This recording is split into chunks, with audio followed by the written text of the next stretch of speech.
Hey, welcome back to the Legend of Zelda. My name is Tyler, and we are currently inside the Skyview Temple, the very first temple of the game. We have just made it into the main hub room, and we're about to start exploring. First, let's kill this bonehead. There we go. Wait, fatal blow. Oh, I missed out on the opportunity. Let's hit that beer belly of his. The goblins love to drink beer. They're big IPA fans. Also, in between episodes, I figured out how to do a jump attack. So if you press forward while you're holding L, you can actually jump. And then if you press A a second time, you can do a jump attack. It's not a one-button process. And you have to be holding forward in order to do it. So jump attack still exists. It just requires a few more inputs, which I appreciate to a certain degree. I like the inputs being a little bit more demanding or a little bit more complicated. It makes the gameplay a little bit more dynamic, in my opinion. Alright, so I think this is the only direction we can go for now. Zelda has the weirdest magic, I swear. I love how magical the Zelda worlds are, though. Like, they just kind of go full... They lean into magic concepts full out. You have fire powers, you have sword beams, you have teleportation. Zelda games have time travel. They really just... Zelda games in the universe lend themselves to a lot of different types of elements. Wait. Stab it. Thank you. Oh my gosh. He's got some purple drink inside of him.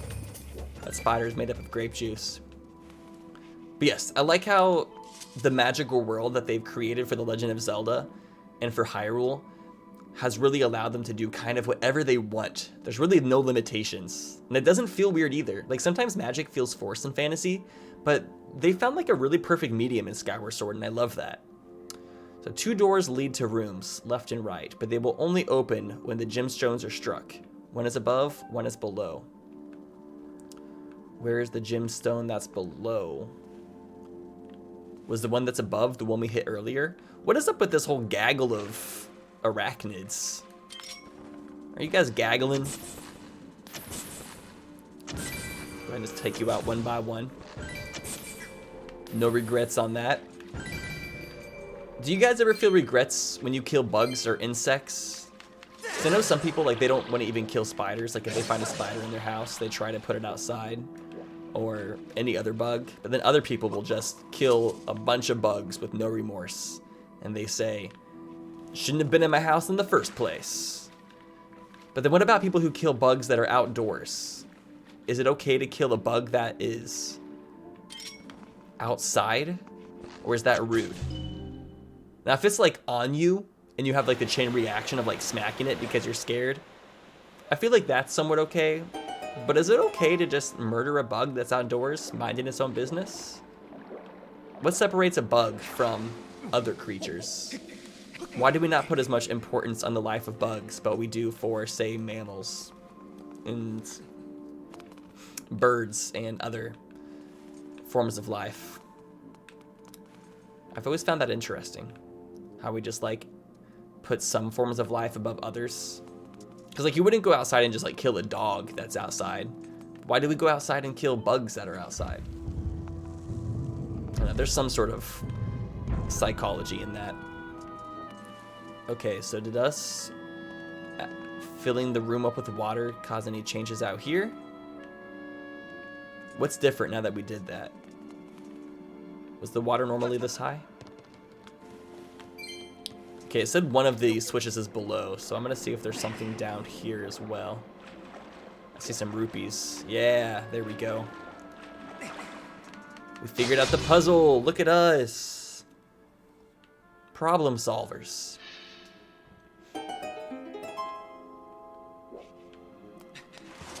The music in this dungeon is reminding me a lot of the Forbidden Woods from Wind Waker. And in case you didn't know, I have played every other Zelda game that exists. I'm doing a blind Let's Play right now of the only Zelda games I haven't played, which are the Oracle of Ages and Seasons games. But once I'm done with those, I will have finished the whole entire Zelda library. So I will be making lots of comparisons between the Zelda game and other Zelda games.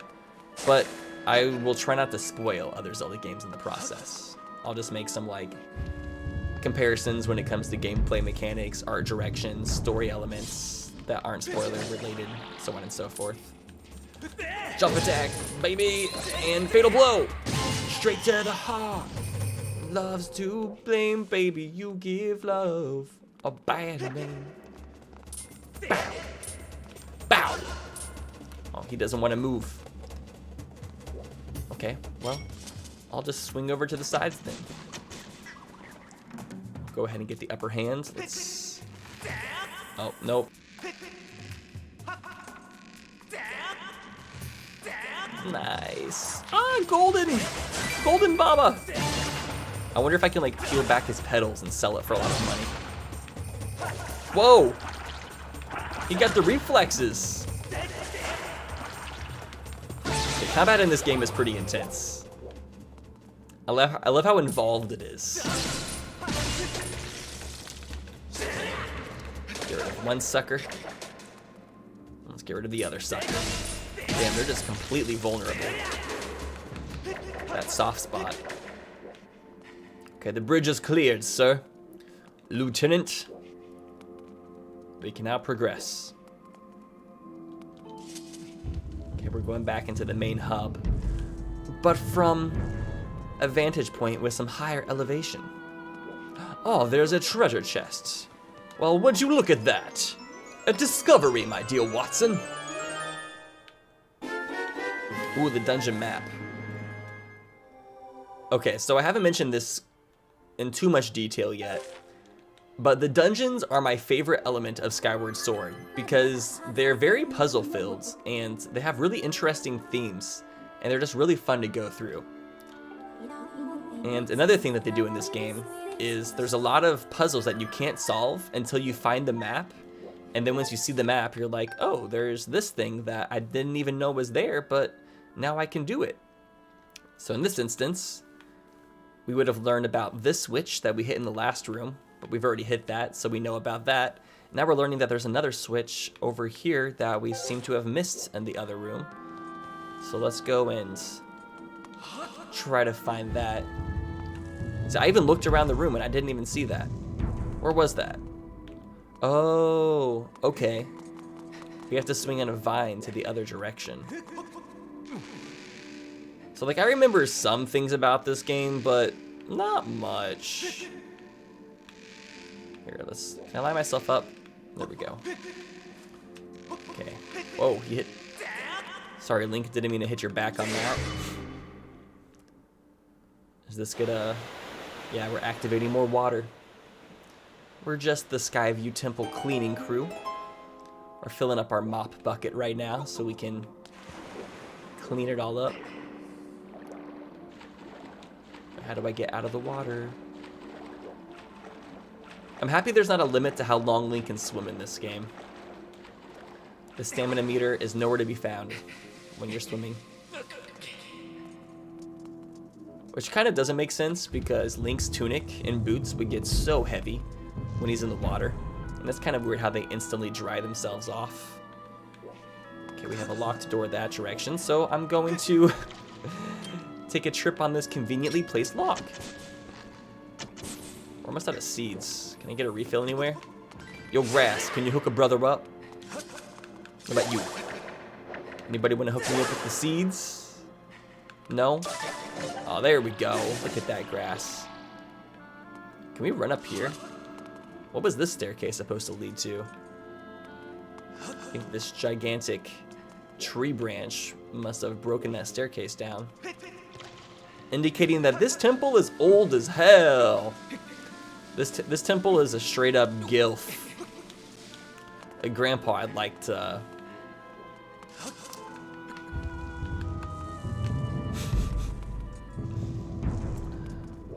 We made it to the other side. Exciting. Another spider. So you get to come off the web. Ooh, stab. Stab. Oh. Stab. That's right. You're wrecked. Thanks for the heart. Oh, hello. You guys trying to get dizzy? That puzzle isn't different whatsoever with two eyes. It's the same thing. Although maybe you have to just stand more in a central location in order to beat that puzzle. Hey, this is the first dungeon, so I'm not going to expect the puzzles to be too difficult. Does Link wear chainmail underneath his tunic in any other Zelda game? Or is that just in this one? Because that's pretty sick. Makes Link seem like he has much higher defense than he normally does. And these doors are dusty. A lot of dust and rocks falling off of them every time we open them. Ooh.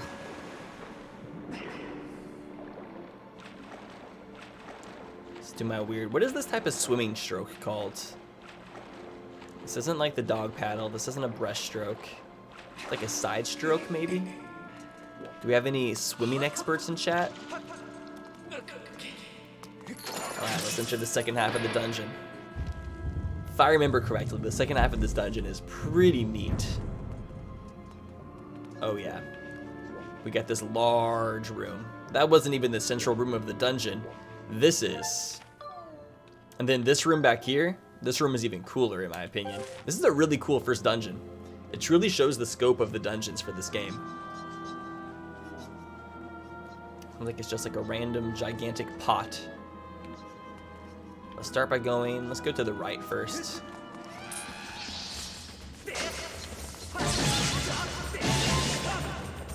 We got keys attacking me, Skulltulas, spiders, bokoblins.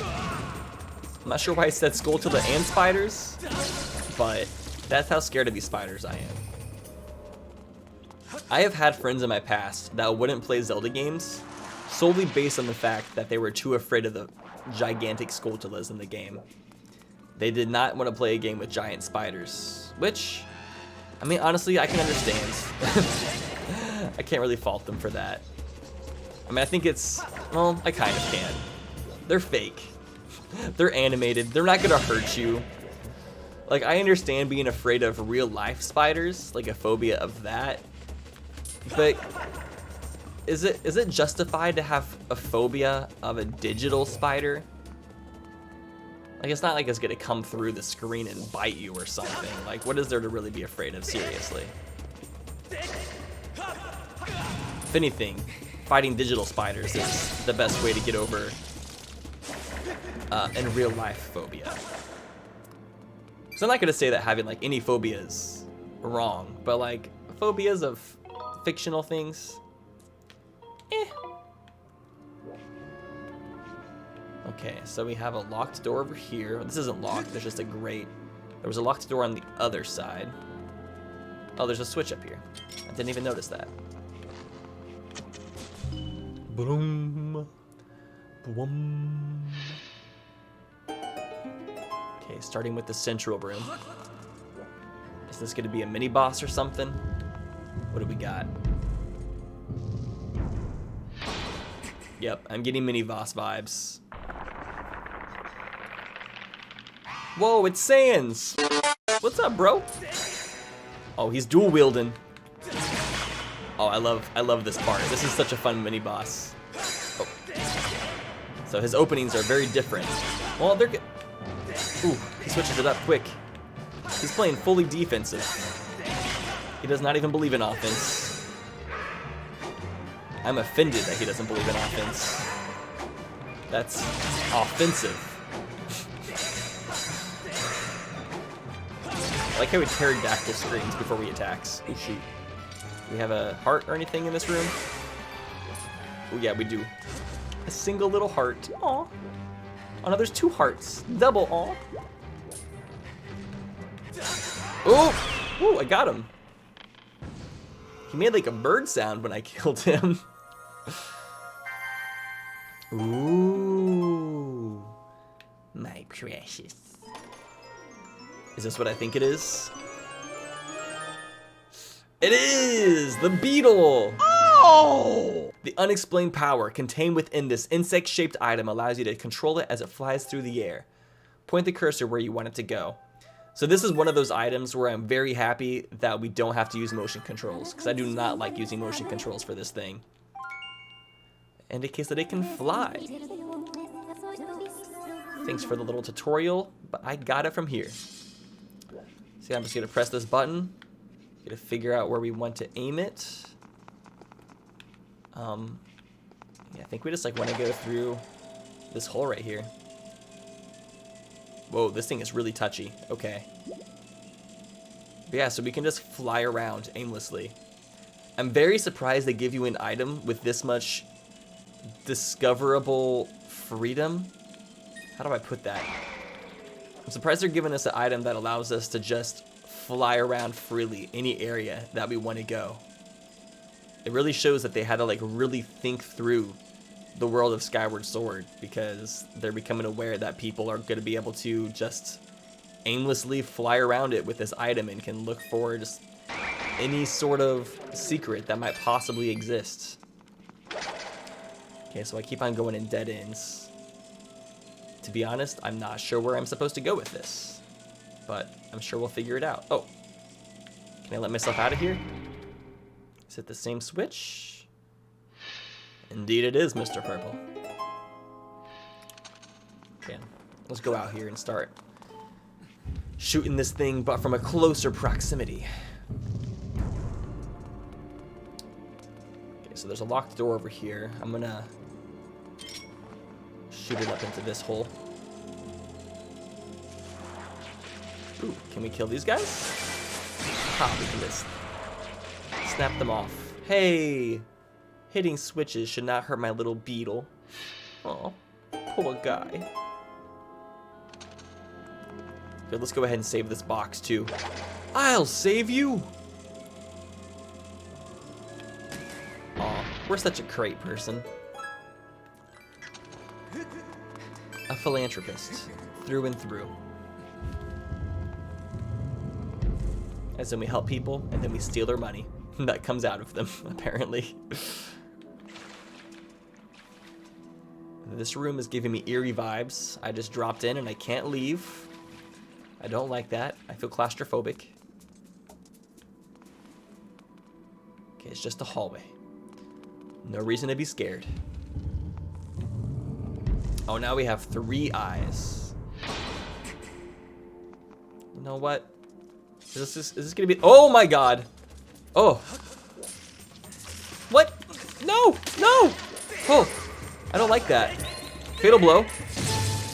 Ooh, I squished him like a freaking grape. You juiced everywhere. Okay. Hey, I need all 3 of you to open your eyes for me. Hey, down here. Can I kill 2 first? Can I do 1 at a time? You're getting very sleepy. You're getting very sleepy. Okay, this eyeball is unfazed. I have to somehow initiate all 3 of them at the same time. Maybe from a higher vantage point? Hey guys, up here. Do you notice me? No, they don't. Ooh. Can I use this block? Yeah, this isn't a wooden crate. This isn't gonna break on me. Push, push. Oh, this thing has to be heavy.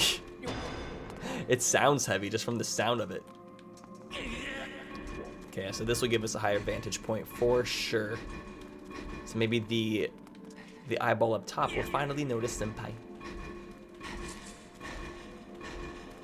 Okay, how close do we gotta be? Is this close enough? Oh, it seems like it. Perfect. Oh, look, they're so in sync. Nice. The fact that they just fall off and explode is a little bit graphic. Just Zelda enemies dying and then exploding afterwards is always so dramatic. I think it's such a funny way for the enemies to die. They don't want them to bleed out necessarily, but explode? Nah, no problems there. I think we're good in this room. Let's backtrack our way out. All the green links, going back that ass up. Come on and back that ass up. All the green links, come on, back that ass up. Oh, it looks like we got a beetle obstacle course. Knock off a spider web. And we got him. That's actually quite a bit easier not playing with motion controls. No complaints here, though. So I always thought it was kind of unneedingly difficult to aim that thing with motion controls. Like I said last episode, I really wish they gave us the option to be able to customize the motion controls and decide which things we wanted to have motion controls turned on for and which things we don't. So like, I mess with some of the motion control options, but some of them I do not enjoy whatsoever. So I wish I had that option. But it's possible they'll add it, because for the Mario Sunshine remaster, or just port, I guess, that they put on the Switch with the 3D Mario collection, that game originally came out without the option to change your camera controls. And the camera controls for the remake were inverted in comparison to what they were on the GameCube back in the day. And lots of people were complaining because we had to pretty much relearn how to play Mario Sunshine. We couldn't play from muscle memory, which was super annoying. And then about a month and a half later, they ended up adapting it, and they added the option to be able to change your camera inversions and stuff. So, yeah, hopefully enough people will have a problem with the lack of controls and options. That is the thing that I do like about games nowadays. Well, I would say it's a good thing and a bad thing, but the fact that they can update a game after it's released. I would say there's lots of situations where that ends up being a bad thing because they like won't finish a game before they release it, and they'll like end up releasing updates later so the game will like finally be finished. And that's kind of annoying, but I think it is great whenever they can add updates or features to games that they maybe didn't think of adding whenever they were making the game originally, but then they hear the feedback once the game is released and they're like, oh yeah, we can give you that. For sure, for sure. Okay, what's over here? More treachery. I'm already feeling the treacherousness. Is that a puppy? Oh, hey, it's a puppy. It's a Hydra puppy. It's like Cerberus. Oh, we gotta take out all three heads at the same time. Let's wait for them to line up. Ooh. There we go. Oh, shoot. He's dead just like that. Only takes one hit. But you gotta make the hit count. Also, I'm not sure if you guys have noticed, but in the top left-hand corner, we have a shield gauge. And once that gauge is deplenished, that means our sword, or that means our shield will break. It'll shatter. So this game introduced breakable weapons before Breath of the Wild, which a lot of people do not like the breakable items in Breath of the Wilds. And while I do sort of agree that they break too fast, I think breakable items aren't that bad of a thing, because it encourages different types of gameplay styles. You can't just like pick one item and just go with it the whole entire time. You pick an item, and then it's just it's a temporary use until it breaks, and then you gotta learn how to adapt and use a new item. I think without that system, Breath of the Wild would have been way too repetitive with the gameplay. So, I personally approve of what they have done. Okay, I think this will give us a shortcut back to the large room that we were in before this. Yeah, did I miss anything in here? I'm gonna go back real fast and see if there's any collectibles in here that I missed. Oh, there's a heart piece right here. Well, yes. Clearly I did miss something. Is there like a switch or something in one of these corridors? Because I have not gone through all of these yet. Let's go into the left. I was expecting it to go to the right. I thought it was going to be connected to the one next to it. Okay, nothing back here. Aw, poor guy. Okay, that was a decoy. Maybe. It's probably the one past the mushrooms. They got to add some obstacles. You can't make it too easy now. Woo! Dang. Ooh, bloopy. Bloopy! Wait, what? Is there not one in here either? Oh! I see something much further up. This room is tall. Oh no! I forgot. The battery length. Oh no, the battery length wasn't long enough. Okay, we just gotta go straight up for it. The rechargeable battery on this thing is not very great. It's an ancient drone. Damn, it was getting tired really fast that time. Maybe it starts to get more exhausted at higher altitudes. Something like that. Okay, that is our third piece of heart. One more and we'll have 7 hearts. Which, yeah, that's one of my least favorite things about this game, is I don't like how you start off with 6 hearts. That's one of those things that just doesn't feel right.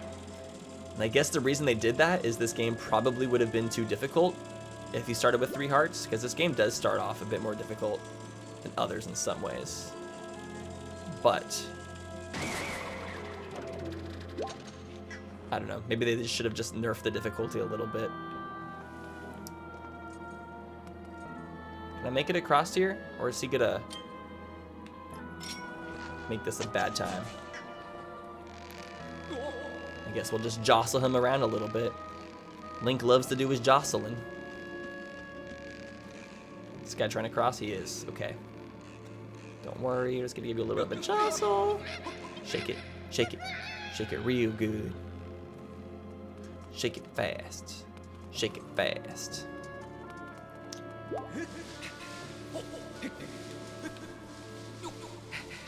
Being able to leap up the vines is a nice welcome addition as well.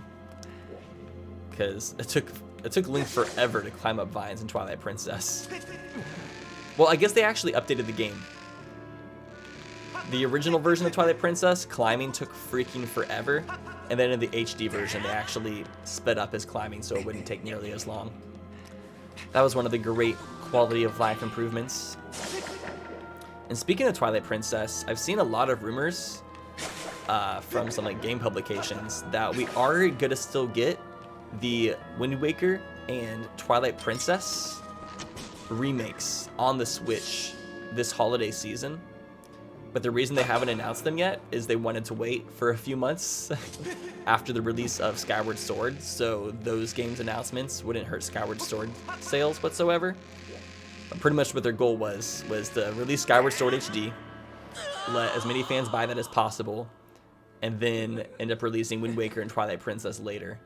Because if they released or announced Wind Waker and Twilight Princess first, a lot of Zelda fans I think would have just waited and been like, nah, I like Wind Waker and Twilight Princess more.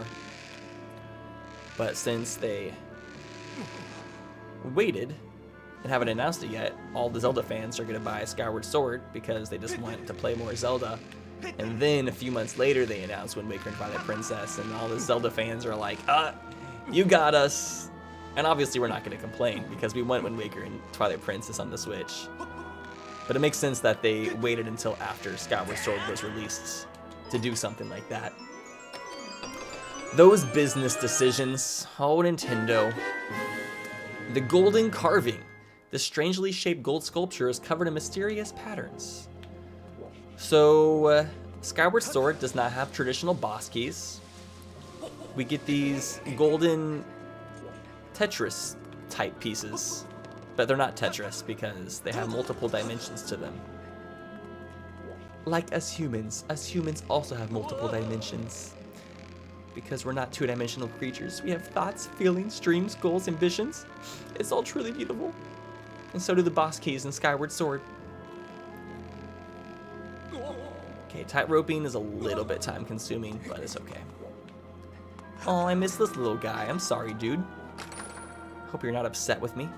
You got a red rupee. It's worth 20 rupees. Don't spend it all in one place. Oh, I probably will.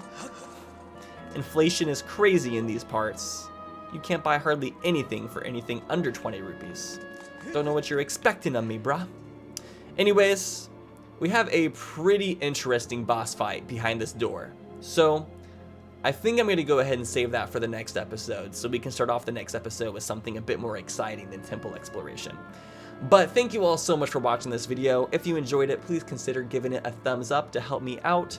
Leave a comment about what you thought of the video down in the comment section to help appease the YouTube algorithm. And I will see you guys in the next one. Have an amazing day. Or would that be an? Have an amazing day, not a. freaking grammar.